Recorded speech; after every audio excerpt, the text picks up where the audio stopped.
Hello, welcome everyone. Thank you for liking, subscribing, and sharing. Truly appreciate it. I know the channel is growing.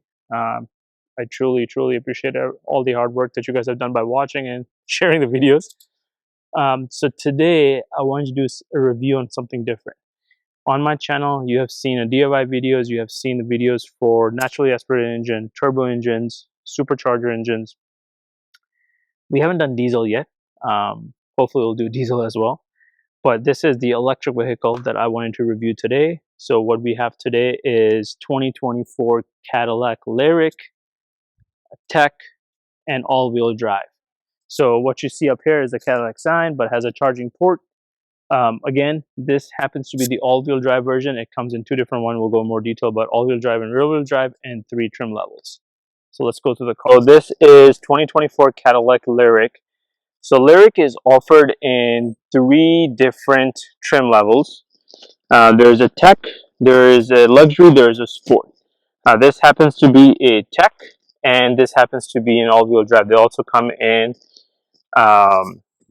rear-wheel drive. The IQ is their branding, and what you see on this side, you see 600. For some reason, Cadillac decided to go with Newton meters and not the torque. So if you get the all-wheel drive version of this, it will say 600, and 4 is for all-wheel drive. If you were to get a rear-wheel drive, it will say 450, which is the Newton meters. For some reason, they decided to do it this way. This comes standard with a 20-inch wheels. Exterior, you'll see some lighting. Obviously, this comes with chrome.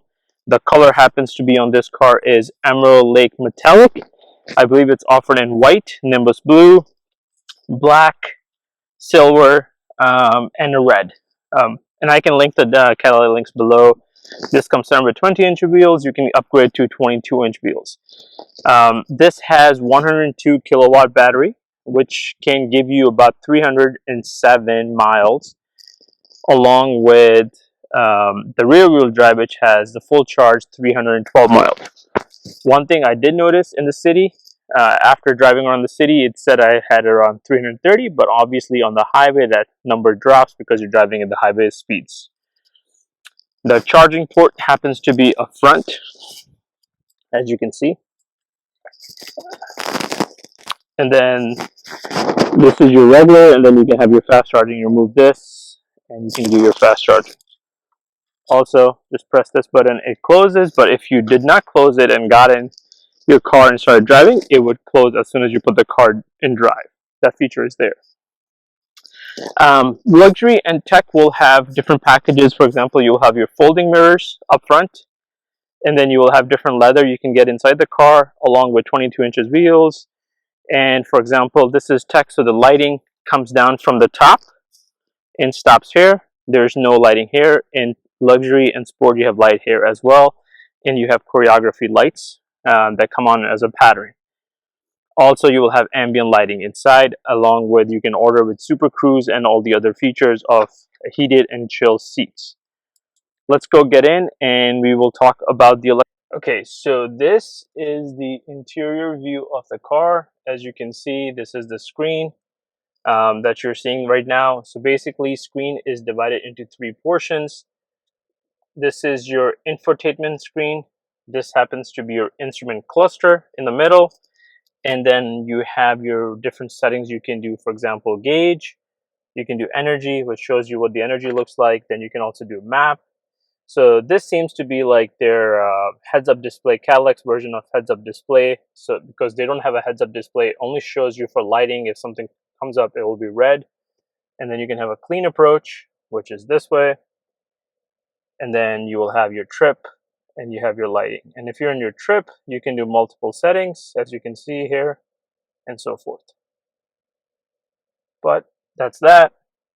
And then this comes loaded with Google Infotainment. So basically, once you log into your Google settings, all the options will come up and you can download the available apps. It has a Google and Alexa in here as well. As you can see, it's coming up.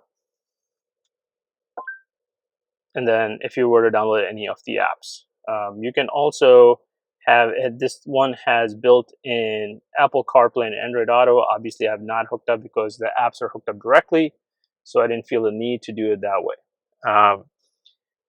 If you want to go into any of the settings, you can click on the settings, and basically you can set your car settings. Keep in mind, these rear view mirrors do tilt down depending on, regardless of what package you get, has to be done through here. You would go into settings, and then you would go into more settings, I believe it is, and then you will set up the rear view mirrors and so forth. You can set up the drive mode customization. You can set up a valet mode in here. If you do have a teen driver, you can set that up as well. And you see reminders, buckle to drive, collision. Any of your smart systems for collision from the front and back can be set up. Lighting, if you have the choreography lights, you can also set them up through here. Power door locks, how you want to do, and seating position and all that. You can do, there is a physical climate control buttons, and you can also do climate control from here. Sorry, not there.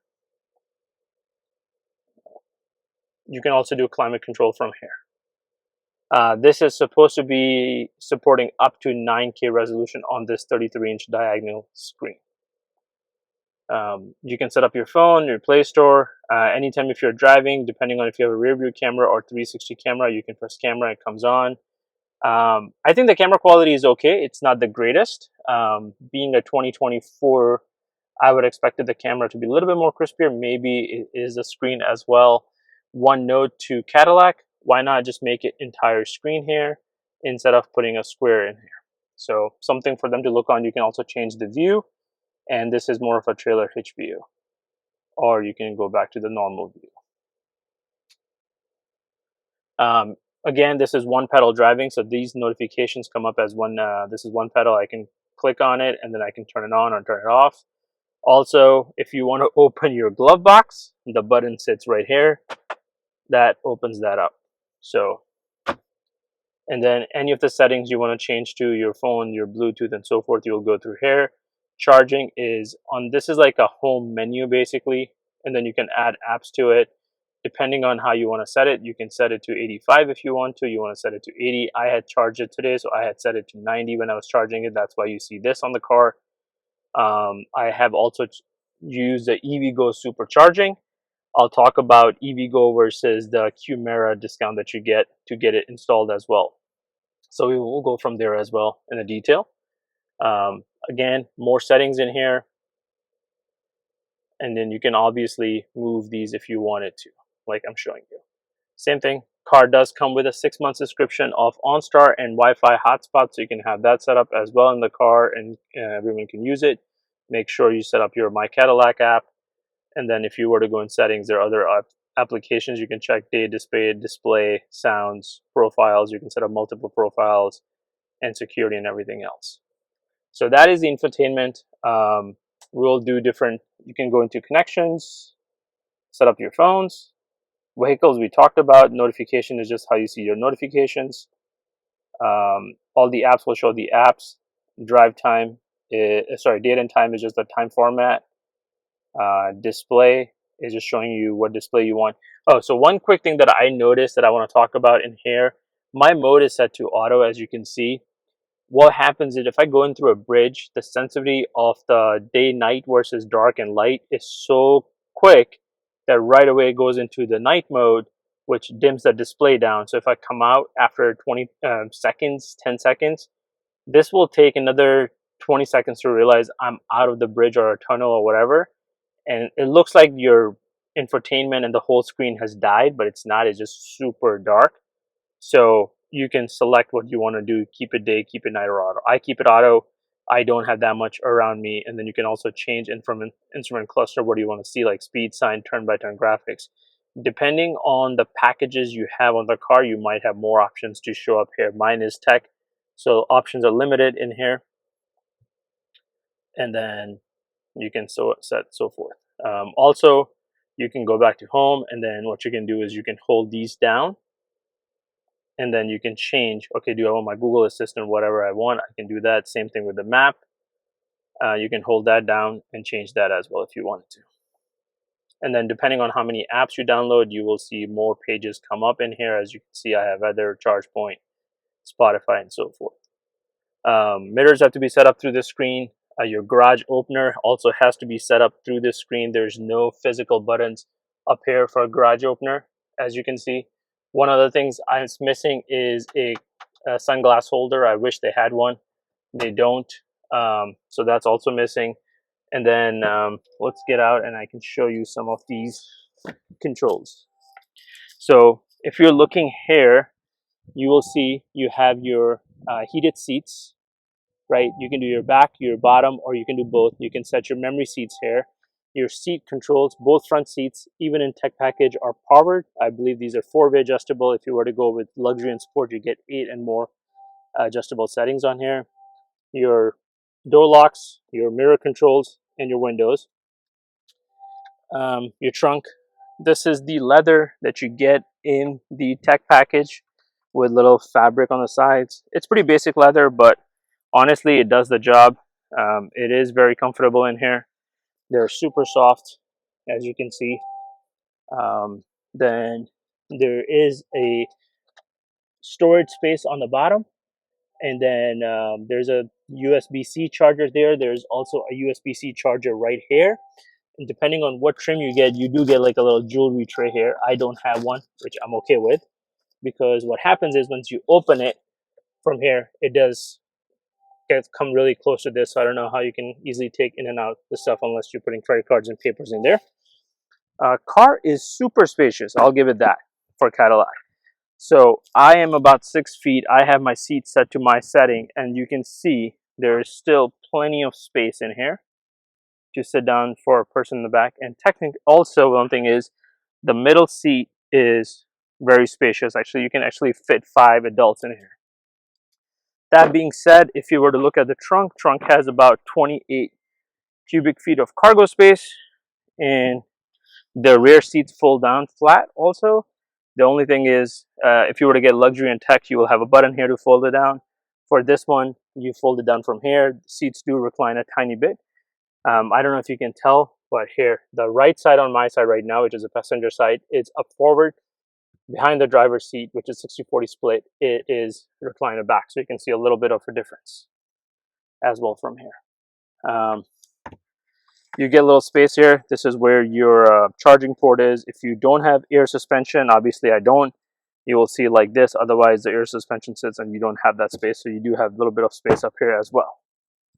If you fold it down all the way, you get about 60 cubic feet. Otherwise, you have about 28 cubic feet of space. Couple of things that I did notice, it does not have auto sensing wipers on here. So in the front, all this lights up. This does not light up. The grills do change depending on luxury and sport. This does light up, and this is just a venting space. Unfortunately, there is no frunk in this car, in the front storage. I'll show you. It is simply a electric motor. You have to hit it twice to open it up, and the door has to be open. You cannot open the hood without this. So you can see that this is covered. You reach across and you can take it off, and that's that. There is no storage space in the front.